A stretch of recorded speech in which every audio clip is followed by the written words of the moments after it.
आज मैं एक आपको कहानी बताता हूँ जो कि थोड़े दिन पहले आपने नोटिस करी होगी इंडस टावर कंपनी के ऊपर कि कंपनी ने अपना मैनेजमेंट कमेंट्री में ये बोला कि उनको वोडाफोन आइडिया से पेमेंट की दिक्कतें आ रही हैं और उसी बात से कंपनी का शेयर प्राइस जो कि पहले से ही अपना अंडर परफॉर्म कर रहा था वो और तेज़ी से टूटना शुरू हो गया। आपने नोटिस किया होगा कि 200 रुपये के आसपास का शेयर हमारा 138 के आसपास आ चुका था with in a span of 4 to 5 days. लेकिन मैंने इस स्टॉक को अगर नोटिस किया तो मेरे दिमाग में कुछ क्वेश्चंस आए कि अगर मैं कंपनी के बिजनेस ओनर की तरह सोचूं तो मैं इस कंपनी में कैसा ये पैसा बना सकता हूं। तो आप ध्यान से समझिए कि अगर लेट्स सपोज आपको वोडाफोन आइडिया से पेमेंट ना भी आए फ्यूचर के अंदर, तो आपको ये चीज़ पहले से पता चल गई है। और अगर आपको ये चीज़ पहले से पता चल जाती है तो आप उसकी एक प्रोविज़न बनाते हैं अपनी पीएनएल के अंदर कि हमारे को कुछ पेमेंट जो है एक की कस्टमर से नहीं आएगी। तो अगर आपने उस चीज़ को पहले से ही अपनी बैलेंस शीट पीएनएल के अंदर शो कर दिया है तो आपको एक चीज़ पता चल गई है कि जो फ्यूचर में नुकसान होना है उसका आपने पहले से ही एक प्रोविज़न बना के रख दी है। लेकिन आप एक और चीज़ जो मिस कर रहे हैं वो कि जो इस बिज़नेस के अंदर कंपनी का बिज़नेस ऑपरेशन है वो है हमारा इंडिया के अंदर पूरे के पूरे टेलीकॉम सेक्टर को बैकबोन प्रोवाइड करना in the form of connectivity from use of towers. तो एक कस्टमर के जाने की वजह से क्या आपको लगता है कि कंपनी के रेवेन्यूज़ के अंदर फ्यूचर के अंदर इतना ज़्यादा फर्क आएगा कि आपको फ्यूचर के अंदर कंपनीज के रेवेन्यू में डिक्लाइन देखेगा?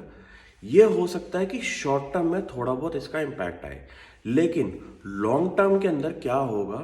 कि जो कैपेसिटी वोडाफोन आइडिया ले रहा था वो अब थोड़े टाइम के लिए आइडियल हो जाएगी हमारी इंडस टावर के लिए। लेकिन अगर आप नोटिस करें कि जिस स्पीड से इंडिया के अंदर डिजिटलाइजेशन हो रही है, जिस स्पीड से जियो और एयरटेल ने मार्केट शेयर कैप्चर करने की रेस तैयार करी हुई है, उसकी वजह से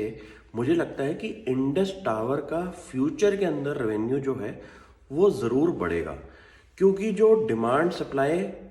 हमारा वोडाफोन आइडिया को गायब करने से हुई है वो जो एग्जैक्ट अमाउंट है वो वोडाफोन जो क्रिएट कर गया है जियो और भारतीय एयरटेल के लिए, वो मुझे लगता है कि वैल्यू एक्रेटिव बन जाएगी फ्यूचर के अंदर,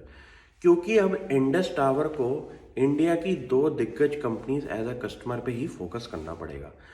तो मैं भी कभी कभी नेगेटिव न्यूज़ को अपनी पॉजिटिव एनालिसिस के अंदर यूज़ करता हूँ कि इस कस्टमर के जाने से क्या मेरी बिजनेस के अंदर भी फर्क आएगा। अगर वो आंसर है मेरा शॉर्ट टर्म के अंदर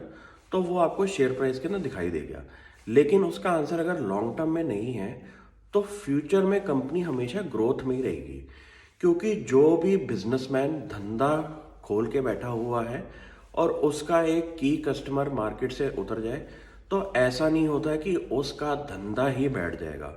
क्योंकि एक अच्छी कंपनी की खासियत वो होती है जो कि अपने इस नेगेटिव माहौल के अंदर भी अपने आप को अलाइव प्रूव करे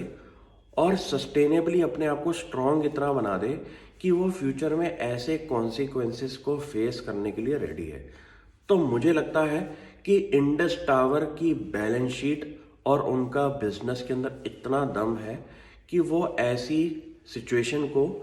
हमारों को सेल थ्रू करा देंगे और फ्यूचर के अंदर इस कंपनी के अंदर फिर से आपको पॉजिटिव शेयर होल्डर रिटर्न दिखाई देगी।